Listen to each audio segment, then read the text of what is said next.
Nafisah bercerita, Khadijah pernah mengutusku sebagai perantara kepada Muhammad setelah dia pulang dari Syam. Kukatakan kepadanya, apa yang menghalangimu untuk menikah? Muhammad menjawab, aku orang miskin yang tidak punya harta. Ku bilang, jika aku tanggung semua keperluanmu untuk menikah dan kupilihkan seorang wanita yang cantik, kaya, mulia dan cocok untukmu, maukah engkau menikah? Muhammad menjawab, siapa wanita itu? Aku menjawab, Khadijah. Muhammad kembali bertanya, bagaimana mungkin? Kukatakan, aku yang akan mengaturnya. Bismillahirrahmanirrahim. Alhamdulillahirrabbilalamin. Allahumma sholli ala Sayyidina Muhammad wa ala ali Sayyidina Muhammad. Kali ini kami akan membahas salah satu kisah menarik, yaitu cinta sejati Rasulullah. Cinta sejati Rasulullah, dia adalah Khadijah binti Khuwailid. Ibu Khadijah bernama Fatimah binti Zaidah. Khuwailid terkenal sebagai lelaki yang cerdas, kaya, terhormat, berakhlak mulia, jujur dan bisa dipercaya. Khadijah juga memiliki saudara sepupu bernama Waraka ibnu Naufal ibnu Asad, salah satu dari 4 orang Arab yang menolak penyembahan berhala oleh Quraisy. Salah seorang dari mereka berkata, kaum kita telah menyalahi agama Ibrahim, leluhur mereka sendiri. Mereka menyembah batu yang tidak mendengar dan tidak melihat, yang tidak mendatangkan manfaat maupun bahaya. Kita harus mencari agama yang benar. 4 orang ini kemudian pergi mencari jalan masing-masing. Yang mereka adalah Hanifiyah, agama Nabi Ibrahim. Setelah pencarian sekian lama, Waraka akhirnya memeluk agama Nasrani dan mempelajarinya. Waraka pun kemudian dianggap sebagai salah satu dari sedikit orang yang paling mengetahui ajaran-ajaran agama Nasrani di masanya. Uraian singkat di atas menunjukkan bahwa Khadijah adalah bagian dari keluarga yang memiliki garis keturunan paling terhormat dari suku Quraisy. Keluarganya itu terkenal dengan akhlak mulia dan sikap beragama yang jauh dari perbuatan mengumbar nafsu. Khadijah lahir 15 tahun sebelum Rasulullah. Khadijah muda adalah seorang gadis yang cantik parasnya dan baik perilakunya. Suami pertamanya adalah Abu Hala An-Nabasi ibnu Zurarah at-Taimi. Pernikahan ini berakhir ketika Abu Hala wafat meninggalkan 2 anak laki-laki, yakni Hindun dan Halah. Khadijah kemudian menikah lagi dengan Atik ibnu Aits al-Mahzumi. Dari suaminya yang kedua ini, Khadijah memperoleh seorang anak perempuan, yang lagi-lagi diberi nama Hindun. Di masa jahiliyah, Khadijah diberi gelar wanita yang suci. Setelah 2 kali menikah, banyak lelaki yang meminangnya dengan menawarkan sejumlah harta sebagai mas kawin. Tetapi Khadijah menolak semua pinangan itu. Perhatiannya difokuskan pada upaya mengasuh anak dan mengelola perdagangan. Dalam dunia perdagangan saat itu, Khadijah adalah nama yang sangat diperhitungkan. Hampir setiap kafilah memuat barang dagangannya dalam jumlah besar. Khadijah juga mempekerjakan orang-orang Quraisy yang jujur dan terpercaya untuk mengawasi barang-barang dagangannya itu. Suatu hari, Khadijah hendak mengirim kafilah dagang ke negeri Syam. Dia mencari seseorang yang bisa diutusnya ke Syam untuk mengawasi dan memimpin rombongan dagang tersebut. Saat itu, masyarakat Mekah sedang ramai membicarakan Muhammad ibnu Abdillah, seorang pemuda yang memiliki kejujuran dan keluhuran budi. Khadijah berpikir, mengapa tidak Muhammad saja yang ia utus untuk menangani urusan-urusan perdagangannya di Syam? Muhammad adalah orang yang jujur, dan kejujuran sangat penting dalam perdagangan. Tetapi, Khadijah tidak pernah mendengar Muhammad memiliki pengalaman berdagang. Pilihan itu sebetulnya berisiko. Khadijah hanya mengandalkan firasat dan nalurinya yang jarang salah. Akhirnya, Khadijah pun memanggil Muhammad dan mengajaknya berbincang-bincang tentang perdagangan. Dalam perbincangan itu, Khadijah menangkap kesan bahwa Muhammad adalah seorang pemuda yang cerdas, santun, pandai menjaga diri dan berpenampilan sempurna. Muhammad terlihat begitu tenang ketika diam dan terlihat begitu berpengaruh saat berbicara. Dia selalu memerhatikan lawan bicaranya, mendengarkannya dengan teliti, dan tidak pernah memperlihatkan sikap setengah-setengah. Sebagai seorang pedagang yang berpengalaman, Khadijah tahu bahwa Muhammad adalah orang yang dia cari. Khadijah berkata, aku memanggilmu berdasarkan apa yang kudengar dari orang-orang tentang perkataanmu yang jujur, integritasmu yang terpercaya, dan akhlakmu yang mulia. Aku memilihmu dan kubayar engkau 2 kali lipat dari apa yang biasa diterima oleh seseorang dari kaummu. Muhammad menerima tugas itu dengan senang hati. Khadijah juga ingat bahwa selama berbincang dengannya, Muhammad selalu menundukkan mukanya. Hanya sekali, seingatnya, Muhammad mengangkat mukanya, yaitu ketika Khadijah menawarkan tugas menjalankan urusan perdagangan di Syam. Saat itu, Muhammad tersenyum, mengangkat mukanya sedikit dan mengucapkan terima kasih, lalu kembali menunduk. Setelah menerima tugas dari Khadijah, Muhammad bergegas menemui pamannya, Abu Talib, untuk menceritakan tawaran kerja yang baru saja diterimanya. Abu Talib turut bergembira. Dia berkata, "Ini adalah rezeki yang Allah berikan kepadamu." Hari keberangkatan pun tiba. Penduduk Mekah, termasuk paman-paman Muhammad, beramai-ramai mengantar kafilah ke perbatasan kota. Kafilah pun bertolak menuju Syam. Dalam ekspedisi dagang ke Syam ini, Muhammad dibantu oleh seorang pelayan laki-laki bernama Maisarah. Khadijah berpesan agar Maisarah tidak membantah perintah Muhammad atau menentang. Urusan perdagangan di Syam ternyata berjalan lancar. Barang-barang habis terjual, laba yang diraih dari perdagangan itu pun luar biasa besarnya. Sebelum pulang, kafilah ini membeli barang-barang lain untuk dijual di Mekah. Setelah semua urusan selesai, kafilah ini pun beranjak pulang. Sesampainya di sebuah lembah sekarang terkenal dengan nama Wadi Fatimah, di luar Mekah, Maisarah berkata pada Muhammad, "Pergilah ke Khadijah. Laporkan semua yang engkau alami dan keuntungan yang engkau peroleh dalam ekspedisi ini." Muhammad lalu maju ke depan bersama para pemuda lain yang baru saja tiba dari perjalanan jauh. Mereka memasuki kota, para lelaki menyambut kedatangan mereka di jalan-jalan. Para wanita memandangi mereka dari atas rumah.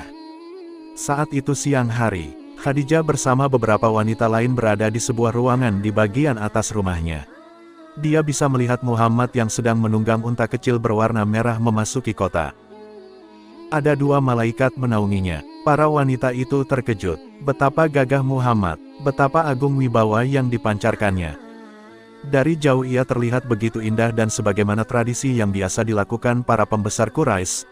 Selepas pulang dari perjalanan dagang, Muhammad pun langsung menuju Ka'bah untuk melakukan tawaf. Setelah itu barulah dia menghadap Khadijah. Kepada Khadijah, Muhammad melaporkan semua hal yang dialaminya di dalam perjalanan, termasuk keuntungan besar yang diperolehnya dan barang-barang dagangan yang dibelinya di Syam. Khadijah menerima laporan itu dengan rasa gembira. Di lain kesempatan, Maisarah juga menghadap Khadijah dan bercerita tentang hal-hal aneh yang ditemuinya sepanjang perjalanan. Dia seringkali menyaksikan awan berkumpul menaungi Muhammad yang sedang menunggang unta di padang pasir pada siang yang panas. Suatu hari, tutur Maisarah, Muhammad sedang bernaung di bawah sebuah pohon di dekat tempat pertapaan seorang rahib bernama Nastura. Sang rahib bertanya kepada Maisarah tentang siapa Muhammad. Maisarah menjawab bahwa Muhammad adalah seorang pemuda yang mulia dari suku Quraisy. Sang rahib kembali bertanya, apakah ada tanda merah di matanya? Ya, jawab Maisarah. Rahib itu kemudian berkata, pemuda yang duduk di bawah pohon adalah seorang nabi. Pernah pula ada seorang lelaki berselisih dengan Muhammad. Maisarah menduga lelaki itu memang sengaja mencari-cari persoalan. Dia berkata pada Muhammad, bersumpahlah dengan nama Lata dan Uzza. Menolak dan berkata, aku tidak pernah bersumpah dengan nama keduanya. Engkau benar. Lelaki itu pergi begitu saja. Tetapi, di luar pengetahuan Muhammad, lelaki tersebut berkata kepada Maisarah, orang ini, demi Tuhan, adalah seorang nabi. Para pendeta kami telah menerangkan ciri-cirinya berdasarkan apa yang mereka baca dalam kitab suci. Maisarah juga bercerita kepada Khadijah tentang tingkah laku Muhammad di sepanjang perjalanan.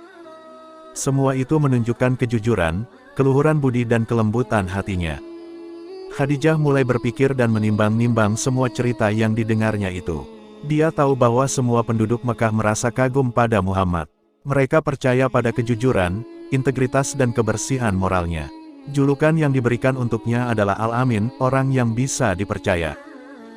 Semua orang di masa itu, termasuk Khadijah, tentu pernah mendengar ramalan para rahib tentang seorang nabi yang akan muncul di Jazirah. Khadijah pergi menemui sepupunya, Waraqah ibnu Naufal. Waraqah adalah pemeluk Nasrani sejak muda. Dia seorang asketis yang tekun menyembah Tuhan, menjauhi berhala, dan mempelajari kitab-kitab suci agama terdahulu. Mendengar cerita Khadijah, ada kebahagiaan yang aneh dirasakan oleh Warakah. Dia bangkit lalu berkata bahwa berdasarkan kitab-kitab suci yang pernah dia baca, Allah akan mengutus seorang rasul terakhir dari anak keturunan Ismail yang lahir di dekat Baitullah.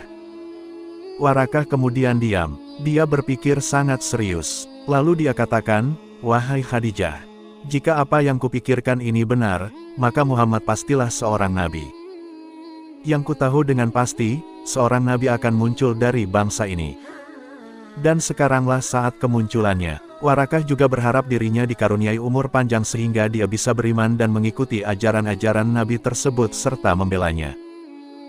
Khadijah percaya sepenuhnya akan kebenaran pernyataan Warakah. Dalam kehidupan Khadijah, telah banyak pinangan lelaki yang ditolak, karena dia berpikir bahwa mereka hanya menghendaki harta dan status sosialnya. Tetapi, Muhammad berbeda dengan mereka. Dengan mempertimbangkan hal-hal tersebut, Khadijah mengutus seorang wanita yang dipercayainya untuk mengemban tugas itu adalah Nafisah binti Umayyah yang masih terhitung kerabat dekat Muhammad dan saudari seorang lelaki yang kemudian menjadi salah satu sahabat Nabi yang terkemuka, yakni Ibnu Umayyah. Nafisah mendatangi Muhammad dan menasihatinya seperti seorang ibu menasihati anaknya. Dicobanya untuk meyakinkan Muhammad tentang pentingnya menikah, menjawab bahwa dirinya hanya orang miskin yang tidak punya apa-apa untuk diberikan kepada wanita yang akan menjadi istrinya. Nafisah membantah hal itu. Menurutnya, kemiskinan bukan halangan untuk menikah. Apalagi Muhammad telah dikagumi penduduk Mekah karena akhlak dan kejujurannya. Karena itu, menurut Nafisah, semua orang tua tentu mengharapkan Muhammad datang meminang putri mereka. Sebelum kita melanjutkan kisah ini, mari kita dukung channel FM Official untuk semakin berkembang. Dengan cara meng-subscribe dan menyalakan tombol loncengnya, tekan tombol like dan silahkan share video ini, agar banyak yang tahu tentang kisah ini, supaya kisah ini tidak berhenti pada kalian. Semoga yang kalian lakukan dinilai pahala oleh Allah Subhanahu wa Ta'ala. Amin ya Rabbal Alamin.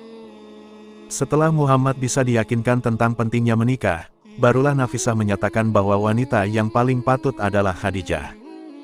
Alasannya sederhana. Khadijah adalah wanita yang cantik, kaya, bagus nasabnya, pandai menjaga kehormatan dan luhur akhlaknya.